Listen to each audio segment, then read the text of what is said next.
শুভ দুপুর বন্ধুরা। দেখো আমি এখন কি খাবো দুপুরে। রুটি, শসা, চিংড়ি মাছের মাথা বাটা দিয়ে বড়া। এই দেখো চিংড়ি মাছের মালাইকারি করেছি, আলু পোস্ত, কালকে পটল ভাপা, টমেটোর আচার করেছিলাম, ফ্রিজে ছিল, খাওয়াই হচ্ছে না, বের করলাম। রুটি খাবো তো, তার জন্য রুটি দিয়ে খাবো। আর প্রচুর ঠান্ডা লেগেছে,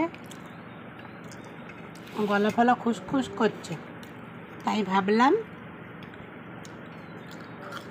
রুটি দিয়ে খাই। আচার দিয়ে রুটি দিয়ে খেতে ভালো লাগে। খাওয়াই হয় না, ফ্রিজে পড়ে রয়েছে। আমি শুধু ভ্যারাইটি বানাবো, কিন্তু খাওয়ার বেলায় বাসি করে করে খাবো। আজকে এই রান্না।